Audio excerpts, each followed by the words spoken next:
Hey, hey, hey, and we're back for yet another episode of O to Behold with Camille Young. My shirt looking a little, okay.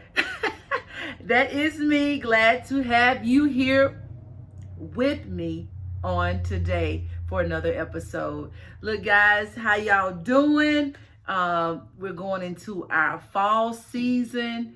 I'm kind of enjoying this weather. Yes, even though I'm more of a summer type girl, I do kind of like the transition from summer into fall, that cooler weather where it's not real hot, but it's not cold yet. So enjoying that weather. Look, y'all, I got to tell you, honey, that Young Sisters concert, if you weren't there, you missed a treat. Okay, you missed a treat. We were able to, sing, give praises to God, had a wonderful turnout.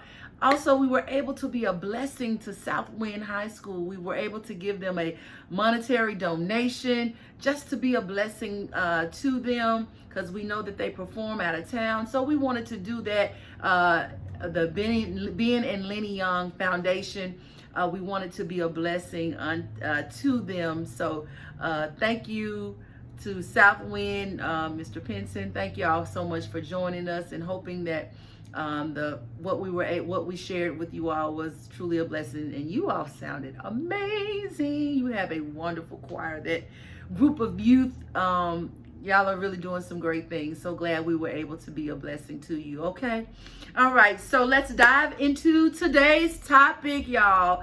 Today's topic is, do you live irreplaceably? Do you live irreplaceably? What brought about this topic is, in recent years, I have, lost loved ones and people who are literally irreplaceable in my life. And then over just my entire life, have lost people that I love and care about. And I was thinking, and I was like, am I living the type of life where when God calls me home, that the impact that I had in a person's life and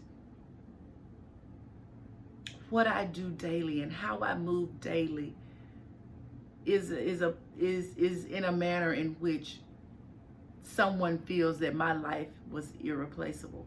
I'm even speaking, of course, with your own family, especially if you have a close family as we do. Yeah, you're going to be irreplaceable to your family. But I'm thinking more so around those who may not be family members, who people who are not like your best friend, but even like on your job. And all of it is not necessarily unto death. I'm not just talking about being irreplaceable unto death. But if you left your job, would your job miss you? Or would they just be like, oh, okay, girl, we gonna miss you. Okay, dude, you cool, but we're gonna go and hire somebody else. Will there actually be a missing piece, a missing element within that job that will be missed? At your church, if you happen to move away or you have to change churches for some reason, will people miss you? I've been thinking about that thing, and the older that I get, and as you see people passing away, you think about, and I think I did a video on this several months ago about leaving a legacy. I think about it even more because I don't want to live a life that when I'm gone, whether it's from this earth to my heavenly home, or from another job, or from another place where I have impacted people's lives, I don't want to leave that space and people not miss me. You know what I'm saying? I want to leave an indelible mark on not only just in my personality, but even how I did my work at a job. I want them to be able to be like, wait a minute now, if the money is there, they'd be like, oh, we don't really want to lose her. Can we offer you, additional monies to keep you here? That type of irreplaceable. And it ain't all the time available. Monies are not all the time available. But I would want them to think twice about, dang, Is she leaving for real? You know what I'm saying? I want to be able, not only in my work, but just even in how I relate to people. How you relate to people. How you relate and treat people, y'all, that is just of the utmost importance, because how you treat people is how they will remember you. Whether good, bad, or ugly. That's how they'll remember you. And then that's how they will relate to relay to other people how you are. That'll be their testimony of who you are to them.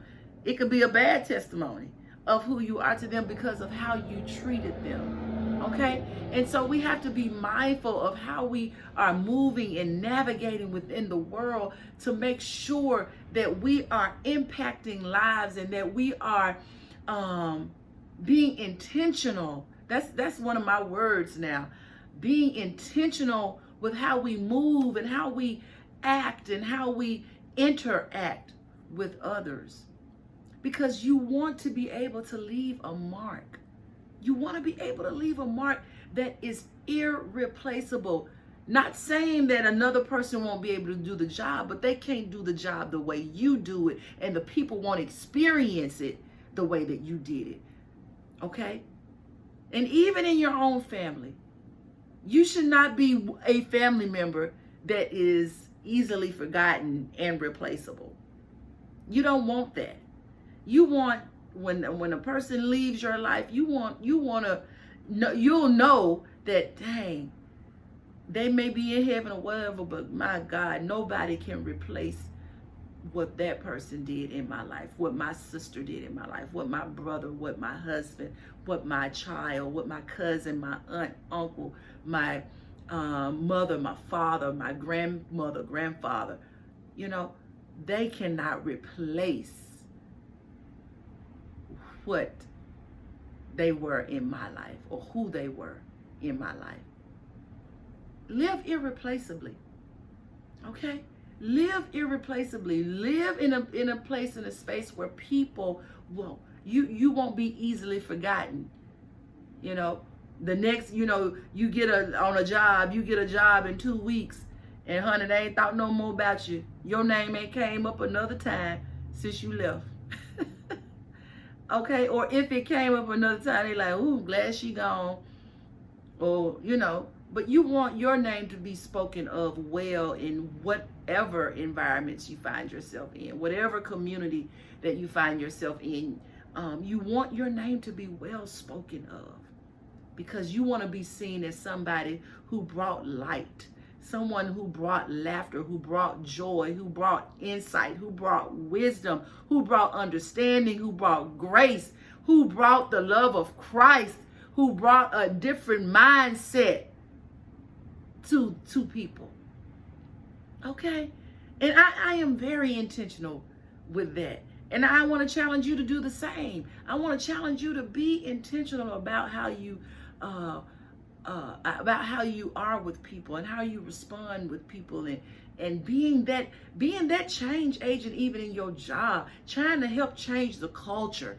Be the one who pushes to change, to make a more positive culture in your job or at your church. Don't be the gossiper. Don't be the one who always feel like they got to say something. Don't be the one who always is trying to push against something. Don't get me wrong. You can have your own ideas and stand up for what is right, but don't always be the one who feel like you got to, be combative. That's the word. Don't be combative in any area of your life. Being combative, yes, have an opinion, but don't be combative.